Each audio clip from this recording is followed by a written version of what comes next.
Hi all, welcome to part 8 of orals preparation for second mates as deck officers.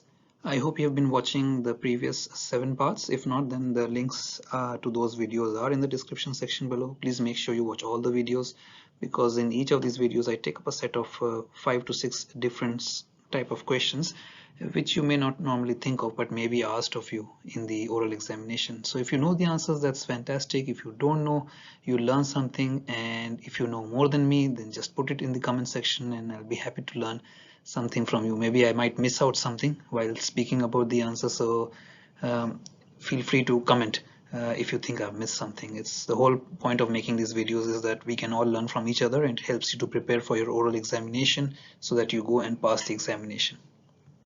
So let's get started with the first question for today. So the question is, when joining a ship for the first time, how would you ascertain if the vessel had any blind sectors that affects the radars or the RPAS? So just to make a note of this, that every ARP or every radar is installed on the ship in such a way that the marine architects, they take into account that the antenna should have as much clearance as possible so that the blind sectors are at a minimum, and every ship differs from the other in terms of design. And the attempt will always be to situate the antenna, situate the scanner in such a way that it's clear that the blind sectors are minimum and that the scanner can transmit in all directions in 360 direction and get the echoes back. But due to the design of certain types of vessels, where it could be because of the way the antenna is situated or the shape of the funnel or the shape of the accommodation, or it could be due to structures like the ship's crane, which may create some kind of a blind sector for the radar scanner. So in that case, it is a very common practice to display a diagram on a bulkhead in close proximity to the radar if its operation is hampered by blind sectors. So normally when the vessel is being handed over and it's all the equipments are tried out, then the naval architects themselves, people who have been involved in the construction of the ships and the installation of the equipment, they decipher for themselves how the blind sectors are affecting a particular ship, and they create a diagram and they put it next to the radar, somewhere very close to the radar or the ARPA on the bridge's bulkhead. On the other side, or alternatively, the radar's manual, the radar specification manual could also be consulted, and you may have that the blind sector diagram may be in the manual itself. Then if it is that the case, then you must make a copy of it and then put it on the bridge bulkhead so that it is easier for the officers to make an assessment of where the blind sector lies, because the blind sector will make you aware that if a ship is coming in from that blind sector, the radar may not pick up on it, the echo may not be displayed on the radar, you may miss it, and that could complicate a situation at sea. So it's very important that when you're using the ARPA or the radar, you as the officer on watch is aware of it, and you should know where to get this information from. So if it's not already displayed on the bulkhead, make sure that you find it out from the radar specification manual, make a copy of it and put it on the bridge. Sometimes the port state officer may also ask you about this when they visit your ship, and they are making rounds of the bridge. The second question is, what is the construction of the fireman's safety line, and why is it that it's constructed in that way? So the fireman's safety line is part of the self-contained breathing apparatus, the fireman's outfit. It's part of the fireman's outfit, and the safety line is actually a woven flax line with a steel core. It has a steel core inside, and the purpose of this kind of construction is that the steel core will not burn in the fire, even though that the flax on the top might catch fire and may burn off. The steel core inside will still be intact, and that will be helpful for the firefighter. So the safety line is installed onto the fireman's outfit, so that the firemen can go into the cargo hold or go into the space where they are fighting the fire and trace their steps back to the exit of the compartment. Now these days, of course, a lot of the flag states, they say that that the fire line is no longer required because it kind of entangles with the fireman's operation, and they advise the fire hose itself, to be used as a fire line. But again, then depends on the kind of flag state or the classification society you are sailing with. Some of your ships may have this still, and some of your ships may not. So I am including both the answers. However, if the question is such that they are asking about the fire line, this is the answer for it. The next question is, when kitting a man up or when dressing a man up with the self-contained breathing apparatus or SCBA, what safety checks would you make? So you can see in the picture here, this is how it normally looks. The fireman's outfit, a person wearing a fireman's outfit and the SCBA all together with it. So you can say that I would check the condition of all the web straps, that they are not worn out and that they are secure about the body. You will inspect the air content gauge and ensure that the bottle is full. When turning on the air valve, you would listen for the whistle alarm signal. So the BA set will give you an alarm when there is less than 15 minutes of air or 20 minutes of air remaining in the bottle. You would carry out a high pressure test to make sure that the bottle is fully charged, and when you close the valve, then when the pressure starts to fall, then an alarm is sounded to make the user aware that there is only 15 or 20 minutes of air left in the bottle. When placing the mask over the face, an even tension should be applied to the mask straps in order to create an airtight smoke seal.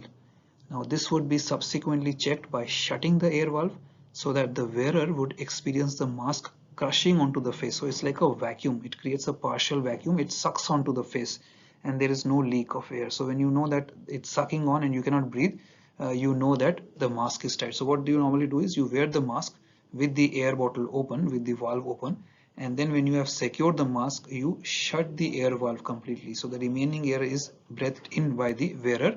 But what happens is then once the air finishes, the mask, like a suction cap, it sticks onto your face. You may find it hard to breathe because there will be no more air, but that ensures that your mask is not leaking. And then you have the one hand on the valve, so that as soon as the breathing stops, as soon as you don't have any air, as soon as you know that the mask is strapped tight and there is no leak, you can just open the valve with the other hand.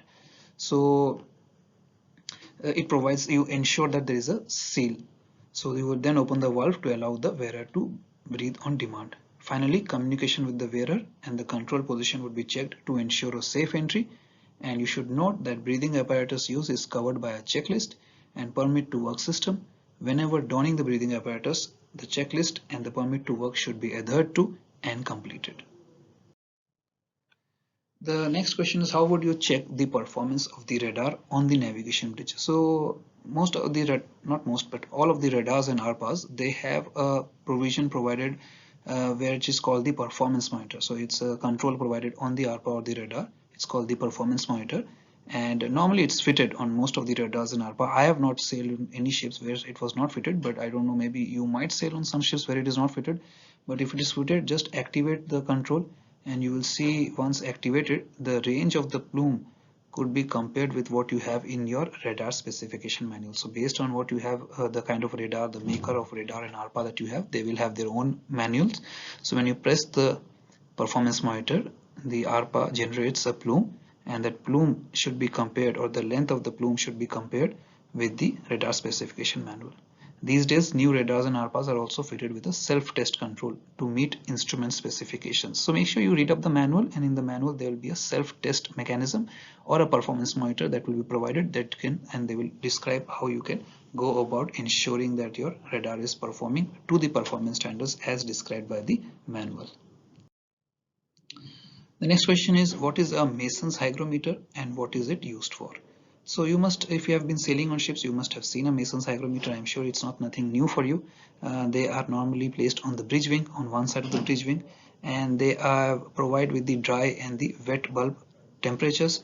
You should note down both the temperatures. So the wet bulb will have a muslin cloth at the bottom of the thermometer, which is dipped into a small container of water, whereas a dry temperature has only the dry temperature. There is no muslin cloth. There is no muslin cloth being dipped into the water. So it's also called the Stevenson screen, and it is used to measure the humidity. So the difference between the dry temperature and the relative humidity temperature, when entered into a reference chart, sometimes a reference chart is provided with it. Some people have it stuck on the bridge wing, some people have it inside the bridge, and you can see that I have shown you in the picture. Sometimes it's provided with a reference chart. So the differences between the dry and the wet bulb temperature provide an indication of the relative humidity as experienced in the atmosphere, for the mariners to make a note of it. The second last question today is, when reading the precision aneroid barometer, what corrections would you make to the reading?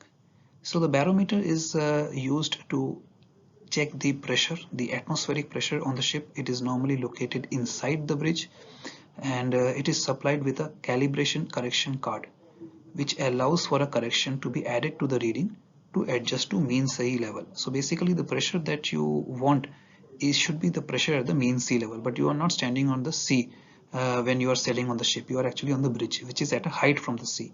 So basically the correction that you apply, one of the corrections you apply is basically reducing the pressure that you experience on the bridge to the pressure that you should have been experiencing at the sea level. So that is the correction. It's kind of like a height of high correction, because the higher you go from the sea level, the lower will be the pressure. So the pressure you are experiencing at the bridge is lower than the pressure you would experience at the sea level, because of the column of air, that is the more height of column of air is acting on the sea level than it is on the bridge wing, relatively. I mean, it's not much difference, but relatively.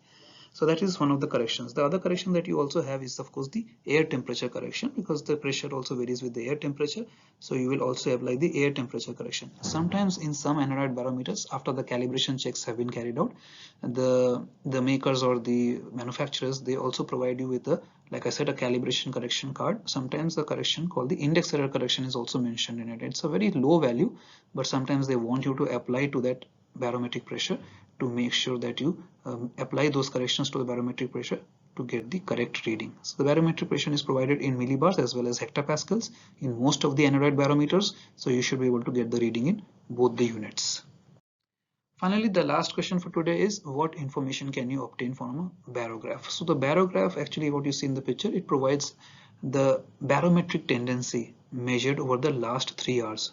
So if you ask me what is barometric tendency is the pattern in which the pressure has been rising or falling in the last 3 hours.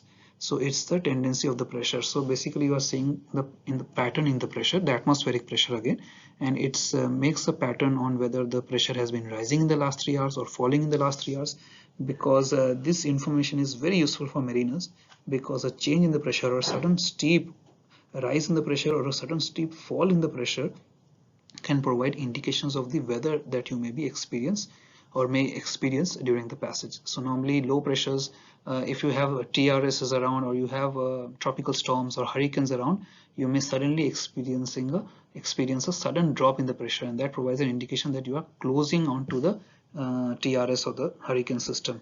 Then again, a steep fall in the pressure or steep rise in the pressure may detect that, okay, maybe you are going away from the low pressure systems. It may also detect the oncoming of a different set of weather. All right, so there is no I mean, mariners cannot say that, oh, low pressure indicates bad weather and high pressure indicates good weather. It's nothing like that. Low pressures, of course, are associated with tropical storms and hurricanes and all that, and that's why they say a falling pressure indicates that you are nearing to a low pressure systems, and low pressure systems may sometimes convert into a hurricane or a tropical storms. That's why it's associated with bad weather. High pressure systems also have their own disadvantages, sometimes in terms of heavy precipitation or a front. So but basically the barometric tendency shows the rise and fall of pressure. It should be gradual, whether it's a fall or a rise, it should be gradual. A sudden steep or fall or rise, sudden increase or fall of pressure indicates that there could be some changes in the weather that you are currently experiencing. So guys, that was it from my side on video 8. I'll keep making these videos as I think of questions. I try to take up different kind of questions so that it prepares you for the oral examination. Let me know what you think about these videos. I look forward to your comments and your likes as well, which tells me whether this is a good job or not, whether I should continue with these videos or not. So thanks and study hard. All the best with your examinations. Bye for now.